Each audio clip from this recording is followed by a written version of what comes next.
Vamos lá, pessoal, vamos lá. Ó. O Fernandinho tá lá no palco, gente. Tá entupido de gente aqui. Sexto dia de Expo Cristã. Cara, tá uma delícia. Um mover de Deus tremendo. Deus está fazendo coisa grande aqui. Se você não passou ainda pela Expo Cristã, por favor, venha marchar nesse lugar. Venha marchar nesse lugar porque é um evento que precisa acontecer todo ano e esse ano a proposta foi de 8 anos. Algumas pessoas, Heleniel, acham, é muito tempo. Cara, é o tempo que Deus determinou e a gente precisa mudar a cultura. Era só 4 dias, agora é 8 anos, a pessoa vai acostumar. É mais tempo para a gente glorificar o nome do Senhor nesse lugar. É isso, bispo. 8 dias de feira. Estamos aqui agora, quinta-feira, Fernandinho no palco, barulho, lotado. E hoje com a doutora Fernanda, né? Cara, vai ser um desafio aqui hoje. Olha só, ó, psiquiatra. Eu não vou nem ousar. Finge que não tô aqui. A gente vai falar com a doutora Fernanda, ela é psiquiatra, e aí ela vai mandar logo um laudo pra mim, eu vou ficar quieto aqui. Lenel, é contigo, Lenel. Vambora, doutora Fernanda, psiquiatra, terapeuta, não é isso? Tá aqui no Rio de Janeiro hoje, não é do Rio, tá aqui no Congresso de Psiquiatria que tá acontecendo também em paralelo aqui no Rio. Tá lotado, várias pessoas do Congresso, ainda dá tempo, você que tá no Congresso aí de Psiquiatria, vem pra cá, a doutora Fernanda já veio, né, bicho? Agora, ó, falar sobre essa realidade, né? A senhora como especialista, psiquiatra, né? Estudou muito, né? E como cristã também a gente vê hoje o que o mundo mudou, né, doutora? Isso. Que a gente tem visto, né? A pandemia, né? Acabamos de passar por uma pandemia nesse mundo. As pessoas não sabiam o que iria acontecer, iriam para a rua e não iriam voltar. Isso perturbou muitas pessoas, o psique de muitas pessoas. E agora a gente está tentando voltar a uma normalidade, que talvez nunca volte, né? A gente anda por aí, bispo, as igrejas, já o horário, né? Eu lembro, antes da pandemia, quantas vigílias nós fazíamos. Mano, até 2019 era uma realidade. Sim. 2019 para cá, outra realidade totalmente diferente. A nossa igreja mesmo é uma igreja agora de domingo de manhã. Sim, as pessoas já não sentam mais do lado como sentavam, aglomeradas. Tem toda aquela preocupação de passar um álcool em gel na mão, né, de não estar todo mundo muito junto. O próprio tempo, né, 11 horas da noite, as ruas já estão praticamente fechadas. Exatamente. A gente fazia igreja de varar a noite, ali, vigília já era a prática toda sexta-feira. Mas em contrapartida, doutora, a gente tem visto, né, as pessoas, posso falar doentes, não sei se eu posso falar dessa forma, claro, né? pode sim. E existe tabu nas nossas igrejas ainda em dias atuais de não procurar ajuda, né? Exato. E as pessoas adoecendo, bicho. Na verdade, endemonizar uma patologia. É verdade. Não é verdade? Espiritualizando tudo, né, na verdade. Espiritualizando tudo. Não é? O que pode ser de fato resolvido através de um profissional gabaritado. A galera muitas vezes está espiritualizando tudo. É isso. Mas vamos deixar a doutora falar um pouco, doutora. Isso. Você no seu dia a dia, né, como cristã, né, tem visto esse tabu? Como é que você tem visto essa nova realidade do novo mundo? E essa igreja atual, né, essa igreja, como é que está sendo para você? Tem recebido muito isso no seu consultório?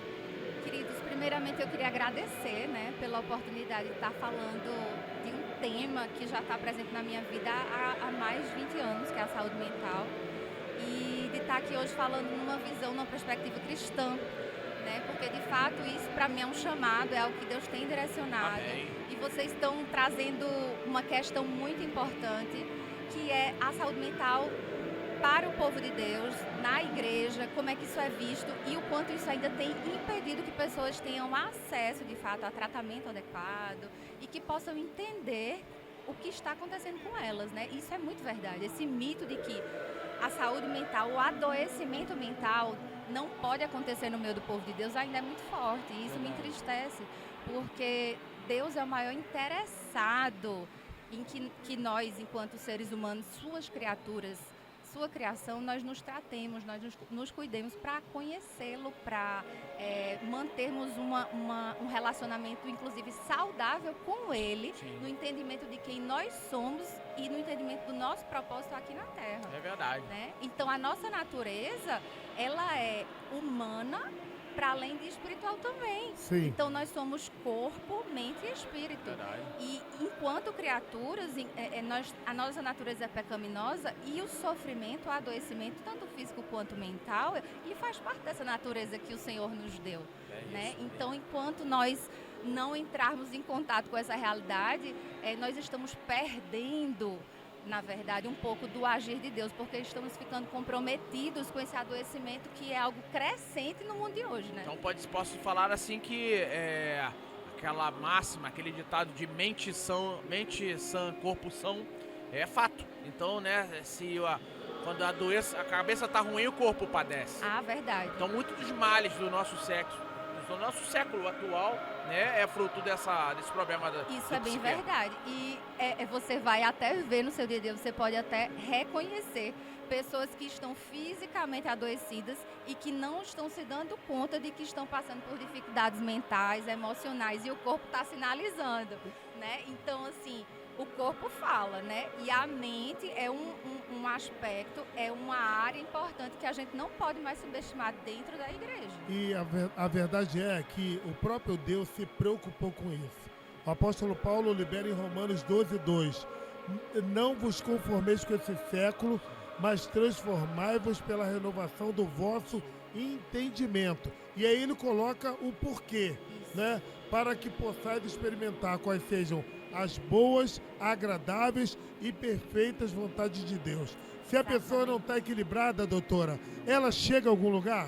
Não, dificilmente uma pessoa que está em sofrimento, e eu vou dizer assim, tanto leve quanto moderado, mas evidentemente que quanto mais em sofrimento, em adoecimento a pessoa está, a sua visão de quem ela é para o reino de Deus e da sua identidade e de quem Deus é para ela e do seu propósito enquanto criatura aqui nessa terra, nesse mundo, vai ficar embaçado, vai ficar comprometido, né? Então, a partir do momento que a gente se dá conta de que precisa tratar daquilo que nos adoece mentalmente, a gente está abrindo portas para que o Espírito Santo de Deus transite mais livremente, né, no nosso coração e na nossa mente, porque a mente, na verdade, é um trunfo que nós temos enquanto criaturas especiais que Deus criou. Então, foi somente a nós humanos que Ele deu uma mente pensante, com consciência, né? Então nós devemos, na verdade,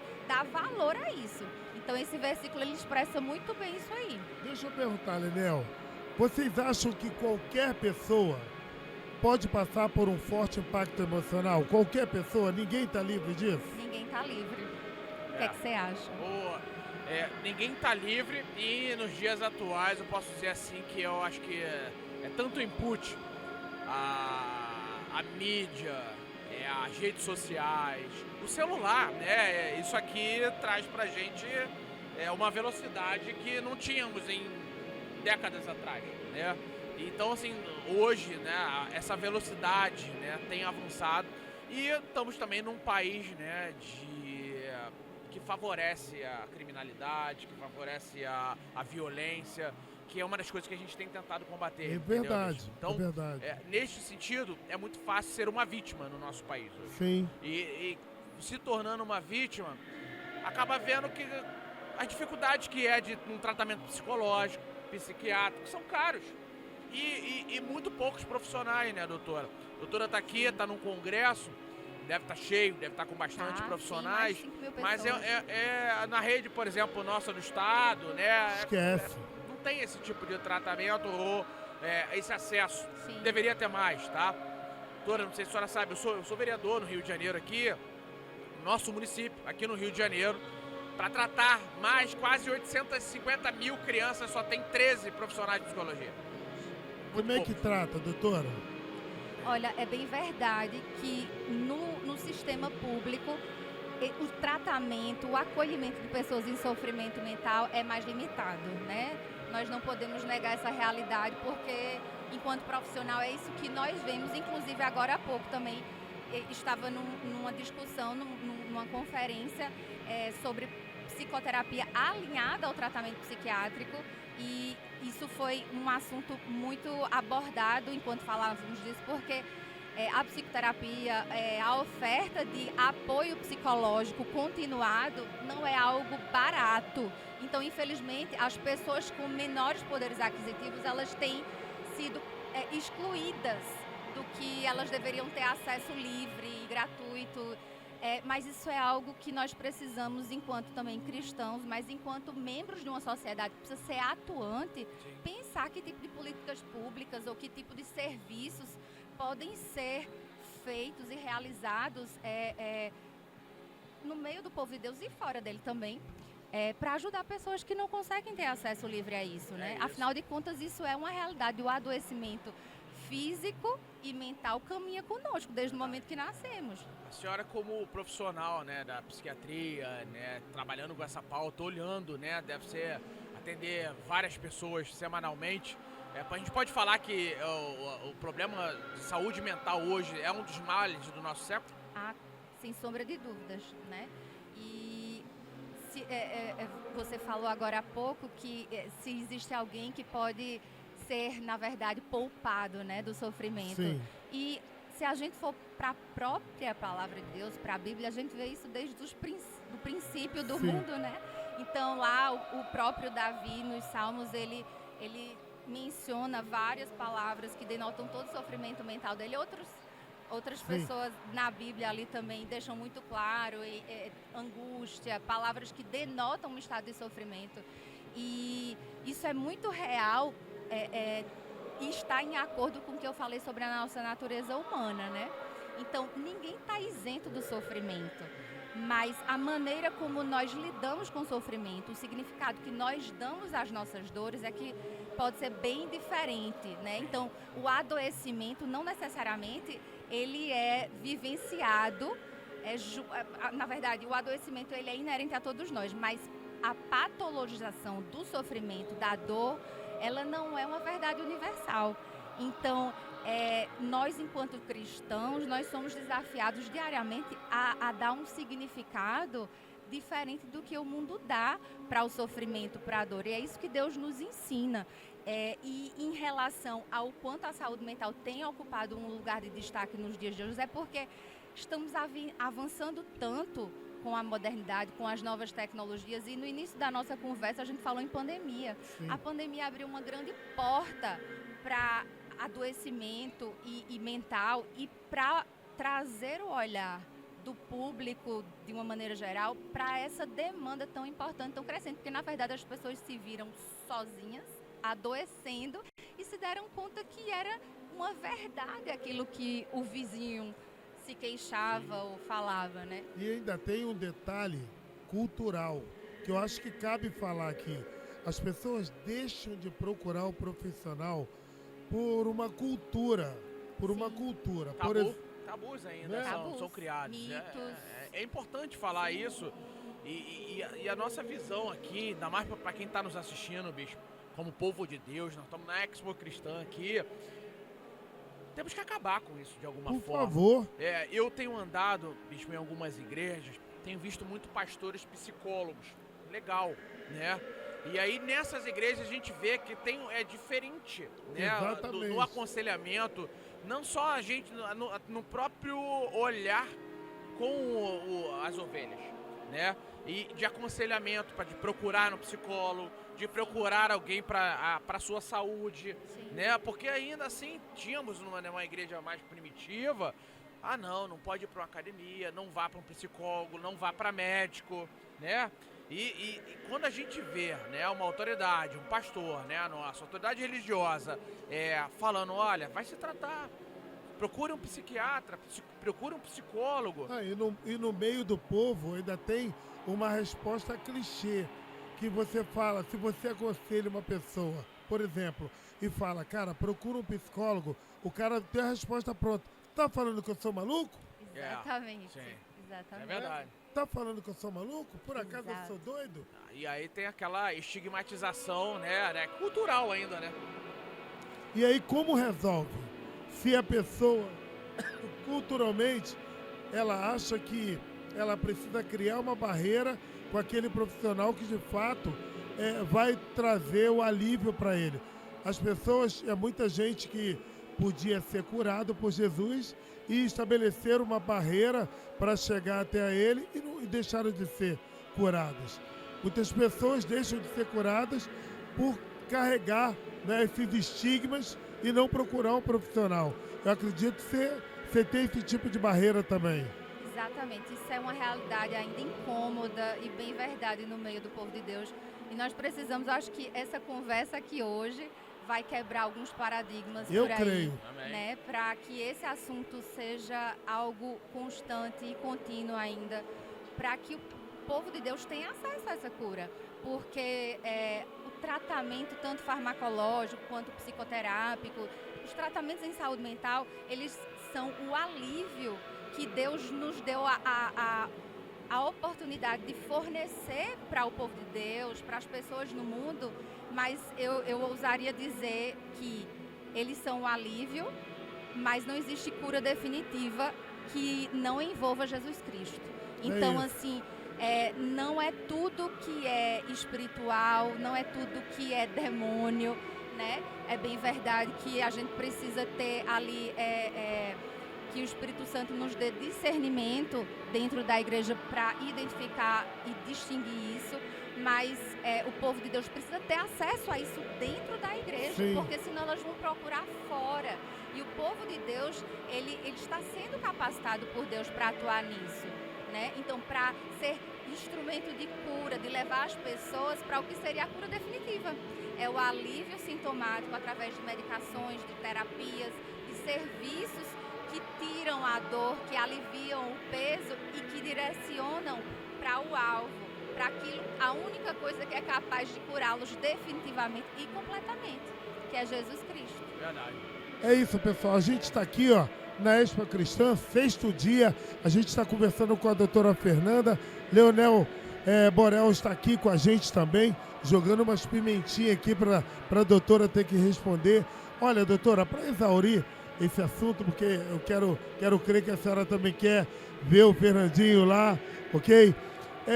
A gente precisa também entender que os medicamentos, eles não podem ser usados com abuso. Eu acho muito legal se a senhora terminasse essa fala frisando sobre o uso abusivo de medicamentos, porque tem gente se automedicando, achando que o Dr. Google é a coisa mais acessível para eles. Não é mais, a gente se preocupava antigamente, né? A dor de cabeça, Novalgina. Dor de cabeça, vai tomar um remédio para dor de cabeça. Hoje em dia o Rivotril, ele é quase que... Tá estressado, o Rivotril. Tudo SOS total. Tô nervoso, Rivotril. Topei o dedão do pé, Rivotril. Como é que a senhora acha que é isso e o que isso pode causar, doutora? Na verdade, antes de qualquer coisa, isso para mim é um grande sintoma da sociedade. As pessoas estão sofrendo e não estão sabendo lidar com esse sofrimento. Elas estão querendo medidas imediatas, definitivas, e equivocadamente elas estão colocando tudo na conta de algo pequenininho que é fácil de consumir e que está cada vez mais acessível. Mas isso fala muito mais desses vazios, dessas lacunas que estão ali na alma dessas pessoas que estão perdidas, que não sabem a origem do seu sofrimento, que não sabem lidar nem colocar isso, dar vazão a isso de uma maneira adequada. Então, elas procuram preencher essa dor, esse vazio, através de soluções que a própria sociedade tem fornecido os meios para eles buscarem e atingirem, né? Então, o uso abusivo de medicações vem disso aí, né? De colocar toda a sua esperança de que algo que é sintetizado, de algo ali que é científico, inclusive muito importante, para diversos tratamentos, né? A medicação se faz necessária, tanto tratamentos físicos quanto mentais. Tem condições que a gente não trata se não houver investimento farmacológico, medicação. Mas, enquanto cristão, preciso dizer para você, Agora há pouco eu assisti a um seminário que o título era o seguinte: quando todas as medidas psicofarmacológicas já foram empregadas e ainda assim existe sofrimento, sintoma, onde apostar, né? E aí, evidentemente que o Congresso ele não é cristão e eles falavam em psicoterapia. Mas na própria área da psiquiatria, a espiritualidade é um tema, é uma área de interesse. Existe uma área de pesquisa dentro da própria Sociedade Brasileira de Psiquiatria, né? E por que isso? Porque eles veem que existe algo no ser humano, uma dimensão que está em busca de algo a mais, que foge do remédio, que foge ali do que a sociedade, do que a ciência ali já dispõe, já apresenta. Então, as próprias pessoas não cristãs, elas já sabem daquilo que a gente já sabe de onde vem, né? Então, o remédio, ele não é a solução para tudo e as pessoas estão depositando a sua esperança nele de maneira equivocada e, evidentemente, que vão falhar, né? Verdade. Exatamente. Pessoal, a gente está subindo as entrevistas na plataforma Nest. A gente daqui a pouco vai colocar os cortes na Expo New. Mas, eu vou contar uma coisa para o Leniel que ele não sabe. Doutora, Sim, diga a aí. Expo Social aqui no Rio de Janeiro, ela age em todos os... eu vou falar na tua língua, tá bom? Em todos os sintomas que uma pessoa pode ter, mas na questão da vulnerabilidade, Certo. ok? A Expo Social, ela age na saúde, na educação, na cultura, no entretenimento, vamos dizer, no jurídico, na assistência social. Expo Social virou posto Ipiranga aqui. Poxa, Piranga. E também no esporte. Que bacana. Só que no esporte a gente fazia judô, a gente fazia luta livre, jiu-jitsu. E esse ano a pegada é correr. Nossa, que legal. A gente entendeu que as pessoas precisam organizar a mente, cuidar do corpo físico, Sim. cuidar do espírito. Isso. Então, quando acaba aquele momento da correria, a gente leva para o canto, a gente ora, a gente abraça, a gente conversa, a gente dá um encaminhamento médico, a gente verifica a pressão, faz um teste de glicose. O que tiver que fazer pela pessoa, dá uma oportunidade de emprego, uma bolsa de faculdade, o que tiver que fazer, a gente faz. Que bacana. Mas, Leniel, tu não sabe, ela corre, É do esporte? é atleta. Sou adepta, me rendi à corrida. Uau, muito bem. O que te levou a correr? Boa pergunta. Eu acho assim, afora, né, a minha área profissional, a atividade física sempre foi algo muito presente na minha vida. Sim. Mas eu sempre procurei fazer coisas que me despertassem ali uma mínima satisfação para que eu fosse capaz de fazer por um prazo suficiente, um longo prazo, Sim. né? E a corrida foi a atividade que eu consegui ter uma satisfação, um prazer, que fosse capaz de me fazer persistir, que disciplinadamente eu pudesse apostar nela e me rendeu bons frutos, né? Tanto físicos quanto mentais. Porque a proposta, na verdade, da atividade física, e até puxando um pouco para o meu lado, não é apenas nem estética, nem para uma melhoria de uma condição em saúde física, mas também os benefícios que a atividade física, que o exercício físico traz para a mente são inegáveis hoje em dia, né? Nós já temos estudos robustos, assim, científicos que evidenciam que a atividade física tem um papel muito importante na manutenção da saúde mental. Top. Você correu... Fica a dica, hein, pessoal? Fica a dica. Você correu essa corrida aqui? Não corri. Eu acho que você correu. É? Já Eu ganhou acho- a medalha. Eu acho que ganhou. Eu tô lembrando Sabe aqui, por- eu acho que sim. Não é? Vou te explicar por quê. Porque essa corrida aqui, essa medalha, ela foi instituída para as pessoas que correm, que se apressam, que têm aceleração em direção a salvar vidas, Olha aí, a cuidar de pessoas. olha aí. Pessoas que se importam com as outras. Pessoas que movem seus pés em direção a soluções para outras pessoas.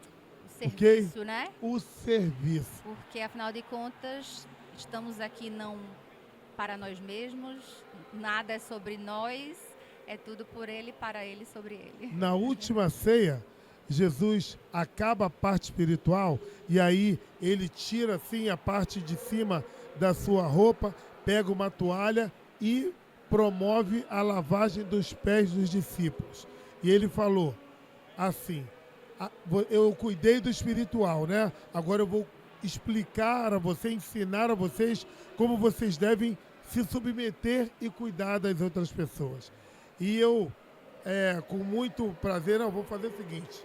Eliel, entrega para ela, Ai, ok? Merecido, que honra. Entrega para ela, de quem Muito trabalha obrigada. muito para quem trabalha muito, ok?